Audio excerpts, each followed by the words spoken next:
Donald Trump shugaban ƙasar Amurka ya ce Hamas ta amince ta ajiye makamai wato a Gaza bayan tattaunawar da suka yi da shi. Haka zalika za ku ji cewa ƙasar nan ta Iran ta bayyana cewa sun lalata jiragen yakin Amurka ƙirar F-35 guda 3 a Jordan biyu bayan hare-hare da suka kai. Masu saurare ku biyo mu domin jin waɗannan rahotannin labarai da muke tafa da su. Bari mu fara da maganar Donald Trump inda ya ce Hamas ta amince ta ajiye makamai a Gaza bayan tattaunawa da suka yi. Bayan tattaunawar wata da watanni, ƙungiyar Hamas ta ce ta amince da wani shiri da hukumar zaman lafiya ta shugaban Amurka Donald Trump ta gabatar. Wato, na ta kwance ɗamarar yaƙi gaba ɗaya, ta ajiye makamanta a zirin Gaza. Trump ya bayyana yarjejeniyar a matsayin babban abin tarihi, yana mai cewa ta zama wani muhimmin mataki na samar da sabuwar gwamnatin Falasɗinawa a Gaza, inda kamar yadda aka bayyana shirin ya tanaji ƙididdige da adana manyan makaman Hamas da suka rage ƙarƙashin wato kulawar hukumomin Falasɗinawa.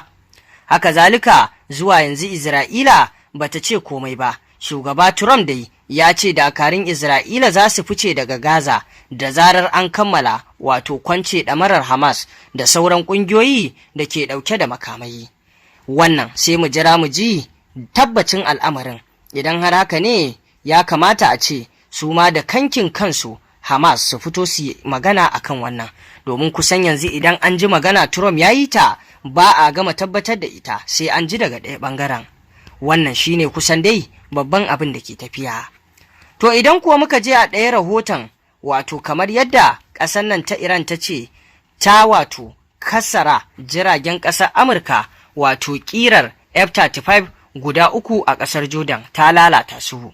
Dakarun juyin juya halin Iran wato IRGC sun ce sun lalata gaba ɗaya jiragen yakin Amurka ƙirar F-35 guda 3, sannan ta yi wa wasu guda 3 mummunar ɓarna a wani harin makamai masu linzami da ta kai kan sansanin soja na Al-Azraq da ke Jordan.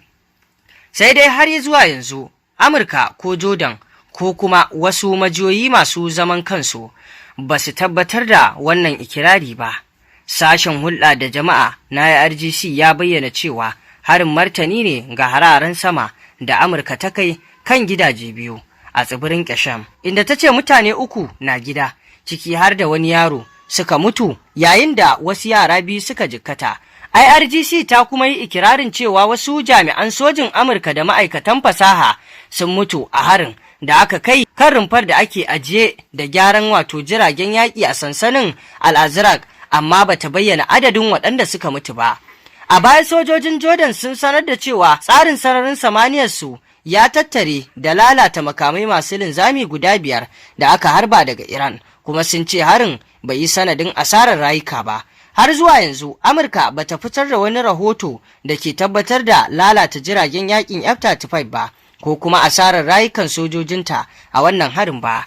To masu saurare kun ji dai yadda abubuwan ke tafiya, yayin da dai abubuwa ke ƙara canza salo tsakanin ƙasar Amurka da wannan ƙasa wato ta Iran.